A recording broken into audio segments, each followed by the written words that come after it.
Hello students, how are you all? Finally, I have come up with another video of Class 11's Compulsory English book, Unit 19, with a theme Travel and Tourism. And the title of today's lesson is Discovering West Nepal, the Wild Frontier. This is the question answer series. Students, let's begin. Ways with words. A. Find the words from the text which mean the following. A. Became fuller and softer by shaking. That is fluffed. F-L-U-F-F-E-D. B. Sound mental health. That is sanity. S-A-N-I-T-Y. C. Consisting of or easily breaking into small pieces. That is crumbly. C-R-U-M-B-L-Y. D. Either very hot or very cold. That is temperate. T-E-M-P-E-R-A-T-E. E. Land that does not have enough water to support the growth of plants. Answer: avid region. A-V-I-D-R-E-G-I-O-N. Avid region. F. Only slightly warm. That is lukewarm. L-U-K-E-W-A-R-M. Lukewarm. Now question B. Find the meanings of the following words in an English dictionary. Write their word classes and use them in your own sentences. Number 1, hazy. This is an adjective.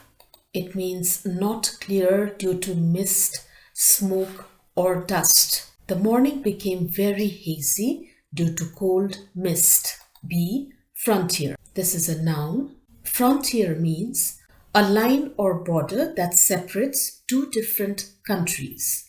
My father is an army in the western frontier.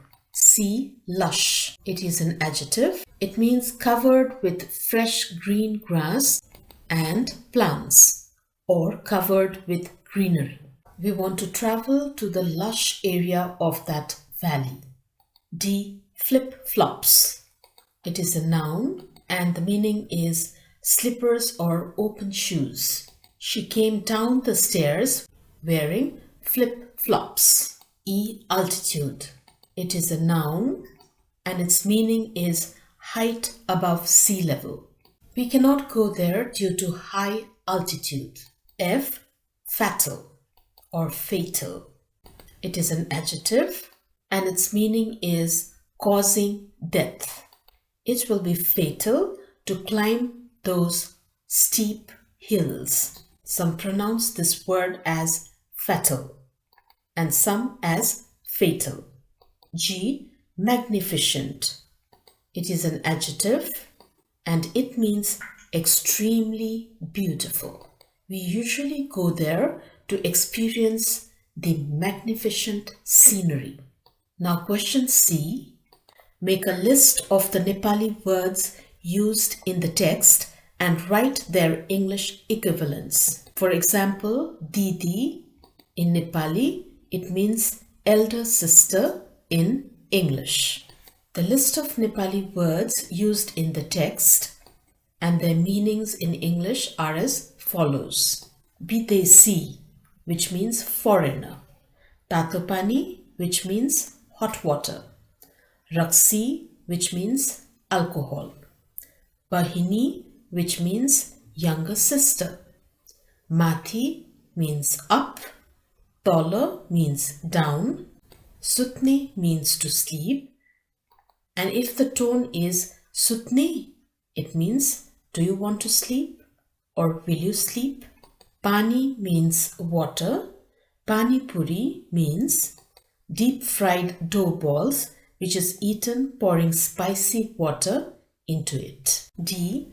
Practice saying these words with consonant clusters sk, sp and st aloud with your friends.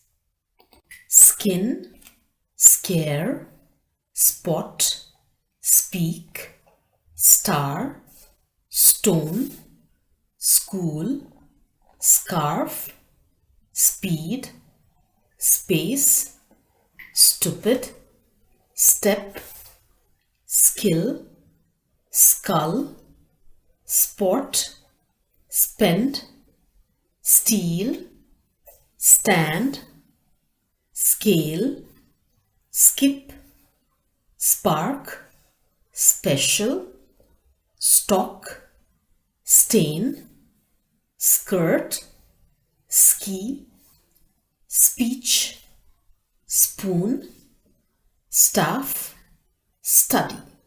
Some mistakenly pronounce these words as iskin, iscare, ispot, ispeak, which is wrong. It's not iskin, but it's skin. Now students, we have come to comprehension part. Answer these questions. A. How did the author feel when she saw a colorful rooster in the Western Himalayas? When Megan, the author of this article, saw a colorful rooster in the Western Himalayas, she felt completely amazed and happy. B. How does she describe the houses on the trails of Western Nepal? Answer. She described the houses on the trails of Western Nepal as crumbly stone houses held together under a rock or over the river where the Western people were not scared to live. C. What does she mean when she says, I walked towards a village 15 kilometers further as the crow flies? Answer. When she said she walked towards a village 15 kilometers further as the crow flies, she meant to say that if someone calculated the distance from the sky, it was only about 15 kilometers straight from one village to the next as the crow flies up in the sky. But it was a long day journey for her when walking through the winding trails of the mountain. Tala Mati, that is up and down the narrow trails through warm temperate forests under giant spider webs beside glassy waterholes too tempting to swim. It was in fact a long and tiring journey for her. Question D. Describe the village Thankur in brief. Answer. The Thankur village had only 2 houses. It was an arid region and very few people lived there. Nepal's national bird, the Himalayan monal, was found there. The Thankur village seemed very close to the sky as the stars in the sky appeared very bright and brilliant when seen from there. Now question E. What happened when she reached Jumla and how was she relieved? Answer. She got very ill with an upset stomach when she reached Jumla. She got relief after taking the medicine given by an American she met at the hotel and by eating pani puri at local shop or an eatery there. Question F. How does the author describe the bucket water in Kali Lagna? The bucket water at Kali Lagna was frozen at the surface, but in the underneath, the water was surprisingly lukewarm, that is, slightly warm. G. How was Rara Lake on the day she reached there? Answer. On the day she reached Rara Lake, it looked very shiny with crystal clear water glistening dark blue in color. In fact, it is the biggest and the most magnificent freshwater lake in Nepal. Now comes the critical thinking part. Question A. It is said that traveling a place equals to reading 3 books. Do you agree? Why? Answer: it is said that traveling a place equals to reading 3 books. Yes, I agree with this saying. It means that whatever knowledge you get by reading 3 books, you will get to practically experience more than that by traveling a place. When you travel to a place, during your journey, you will come across so many obstacles which you have to overcome in order to reach your destination. You will also meet different types of people during your journey. In that process, you will learn so many practical things in life, which will make you very wise and experienced. When you read a book, you will be reading and imagining someone else's experience and viewpoints. That also by staying in just one place. You cannot practically experience what you read. You can only imagine, but you can learn a lot from what you practically do and experience in life. B. The author spent 5-week-long walk along the Western Himalayas. Do you think it was adventurous? Why? Students, I have explained the answer to this question in detail so that you can pick up some ideas from it. When you write your answer to it, please be brief and exact. Listen to my answer to this. The author spent 5-week-long walk along the Western Himalayas. Yes, I think it was very adventurous. All these lively practical experiences made her trekking trip through the Western Himalayas very adventurous. Number 1. During her trek, she came across various types of people. Many of them were local people and some were foreigners. They were different in nature, spoke different languages, and had different culture. She found them very kind, helpful, and hospitable. She learned many things from them. Number 2, she also saw and enjoyed many kinds of birds like fat, colorful rooster, Nepal's national bird, the Himalayan monal, and batches of beautiful pink, purple flowers and other strange wildflowers along the Himalayan trail. Her journey was filled with beautiful flora and fauna, that is, the sight of birds, animals, and plants. Number 3, the Mother Nature, the lake, the sky, the stars, the moon, the woods, the air, the aroma, even the village houses, everything that she saw and experienced was so new, so beautiful, so breathtaking, and so satisfying. Number 4, she also forgot the trail and took the wrong way, then struggled to come back and start over all again to reach the right destination.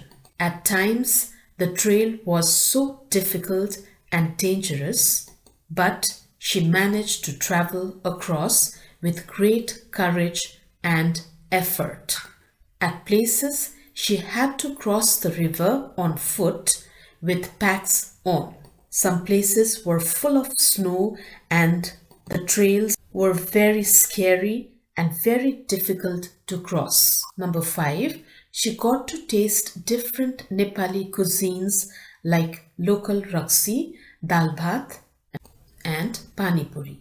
Number 6, at a time she became ill with an unknown virus and a stomach ache, but people she met there helped her to get well soon with medicine.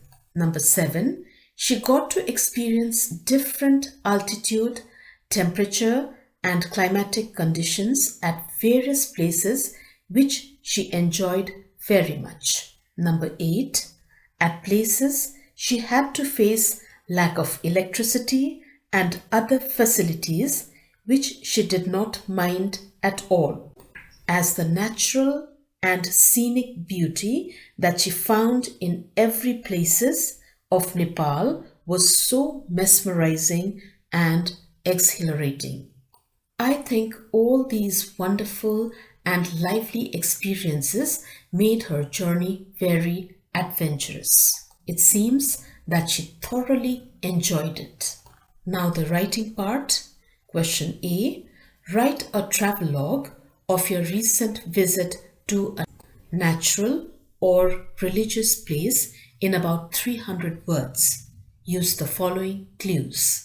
Travelogue means travel account or the total experience of your travel. In your travelogue, you have to write about the local costumes and traditions of the people there, like what do people there usually wear as their local costume, and what are their traditions. Traditions are religious and cultural practices which they have been following from a long time ago. Usually traditions are handed down from one generation to another. Like for example, on this day they do long hours puja, sacrificing animals like goats, hens and ducks to the local goddess. Next you have to write about is their local cuisine. That is, what do they eat? Like for example, they drink a big bowl of chang. It is a kind of alcoholic beverage which is sweet and beer-like in taste, and it is also intoxicating. Then give the depiction of places of interest, local history and culture. How is the place like? What unique things you saw during your journey? What is the local history of that place? What is the local culture of the people living there? You can talk about your adventures. What kinds of obstacles and problems did you face during your travel there? Prices and transportation. How can you travel to that place? What kind of transportation facilities are available? What is the cost of traveling to that place and the cost of staying there? And entertainment, like for what purpose people go there, what things people can expect to get from there, what kind of entertainment and enjoyment they can get from there.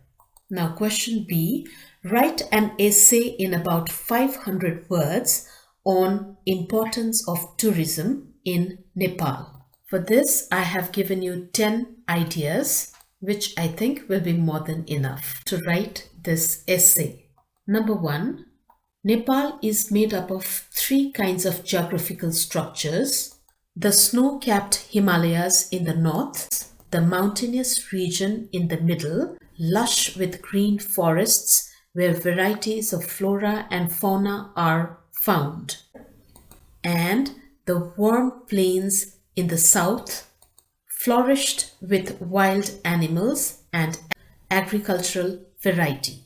So Nepal's geographical structure is highly suitable for the development of tourism. Number 2, Nepal can earn lots of foreign currency through tourism, which can help in the economic development of the country. Number 3, when various places will be developed for tourism, local homestay centers, hotels, lodges, restaurants, shops, recreation centers, and businesses will also boom. This will provide lots of job opportunities for the Nepalese people. Number 4, due to tourism, the living standard of people will improve and their health and personal welfare will also be good. Number 5, when tourism will develop, Nepal will be well known around the world. This will help in the overall development of the country. Number 6, lots of businesses related with tourism will boom along with the development of tourism in the country. Number 7, We can also decrease and finally stop the brain drain and the migration of young generation to foreign countries, as they will get good job opportunities in their own country. Number 8, due to tourism development, many sites and places of historical, religious, and cultural values such as temples, lakes, rivers, recreation parks, palaces, gumbas, etc. will be well conserved and maintained. Number 9, tourism development will help to fight the financial crisis and alleviate the economic recession of the country. Number 10, tourism development will increase the per capita income and strengthen the purchasing power of the local people. This in turn helps in the economic growth of the country. Now there is a project work at last on page 180. Project work. Visit one of the interesting cultural and historical site in your surrounding and collect detailed information about the place. And prepare an artistic brochure of the place. How do you prepare a brochure? What are the important factors or contents of a brochure? I have mentioned 12 things which you can put into your brochure. They are: number 1, professionally taken colorful pictures of the place. Number 2, exact location of that place, so that it will be easy for the people to visit there. Number 3, what do you get to see in and around the place? Write about that. Number 4, the importance of that place, why to visit that place. Number 5, homestay facility, hotels, lodges, restaurants and eatery available in that place. Other facilities available like transportation, online network facility or internet facility. Number 6, transportation facility, how to get to that place. Number 7, public name of that place, what do people call that place? This should be the title at the top. Number 8, a short introduction of that place, a historical background of that place. Number 9, what to buy and what to do in that place, your recommendations. Like for example, you will get very tasty churpis there. So if you go there, don't forget to buy them. Number 10, how much budget do we have to separate to visit that place, or how much does it cost to visit that place? Number 11, the weather conditions there, or what is the climate like there? And finally, number 12, what to wear or what precautions should you take when visiting that place? You should take care how do you present these information in your brochure. I hope students you have got your answer by now. This is all for today's lesson. Bye-bye and see you in our next lesson.